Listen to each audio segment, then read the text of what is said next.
కొంతమంది అనుకుంటారనమాట, ఏమనుకుంటారంటే నేను దుబాయ్ వెళ్తే మరి నాకు ఖచ్చితంగా జాబ్ దొరుకుతుందా, నేను అంత దూరం వెళ్తాను, మరి వెళ్ళిన తర్వాత నాకు జాబ్ దొరకకుంటే మరి ఎలా అని చెప్పేసి ఆలోచిస్తారు. సో అలాంటి వాళ్ళకి చెప్తున్నాను ఏంటంటే, బ్రదర్ ఏదైనా కొంచెం పాజిటివ్ ఆలోచిస్తే, ఏదో కొంచెం ధైర్యం అనేది ఉండాలి. కొంచెం డేర్గా ముందడుగేస్తే మాత్రం ఖచ్చితంగా సక్సెస్ అవుతాం. ఓడిపోతామనే భయంతో ముందడుగు వేయకుండా ఉండిపోతే ఎలా చెప్పండి?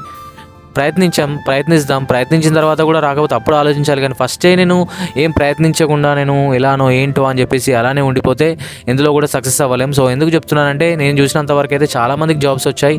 ఎందుకు చెప్తున్నానంటే, మీరు అనుకోవచ్చు ఏంటి దుబాయ్ గురించి చెప్తున్నాడు ఇతను, దుబాయ్ వీడియో చేస్తున్నాడు అని చెప్పేసి. నాకు తెలిసిన ఇన్ఫర్మేషన్ మీతో పంచుకోవాలని చెప్పేసి మాత్రమే వీడియో చేస్తున్నాను.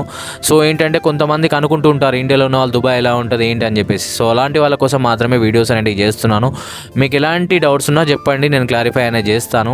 ఎందుకంటే కొంతమంది అనుకుంటారు ఇండియాలో ఉన్న వాళ్ళు దుబాయ్ ఎలా ఉంటుందో ఏంటో, అక్కడ ఎలా జాబ్స్ ఉంటాయో ఏంటో అని చెప్పేసి. సో వాళ్ళ కోసం మాత్రమే వీడియో చేస్తున్నాను. మీకు దుబాయ్ ఇంట్రెస్ట్ ఉంటే మాత్రమే నా వీడియోస్ అనేవి చూడండి. ఎందుకంటే నేను ఎక్కువ నా కంటెంట్ అనేది దుబాయ్కి సంబంధించిన కంటెంట్ మాత్రమే ఇవ్వడానికి నేనైతే ట్రై చేస్తాను.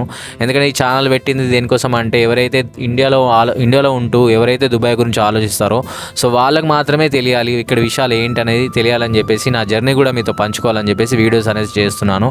సో మీరు ఎవరైతే రావాలనుకుంటున్నారో దుబాయ్, ఖచ్చితంగా రండి. ఖచ్చితంగా ఇక్కడ జాబ్ అనేది దొరుకుతుంది. కొంచెం కష్టం అనేది ఉంటుంది. నేను ఈజీగా జాబ్ దొరుకుతుంది అని మాత్రం చెప్పట్లేదు. కష్టపడితేనే దేనైనా ఫలితం అనేది ఉంటుంది, మీకు తెలియని విషయం కాదు. అండ్ ఏంటంటే ఇంతే ఈ వీడియోకి. అండ్ నెక్స్ట్ వీడియోలో కలుద్దాం. అంతవరకు బాయ్. వీడియో నచ్చితే మాత్రం లైక్ చేయండి.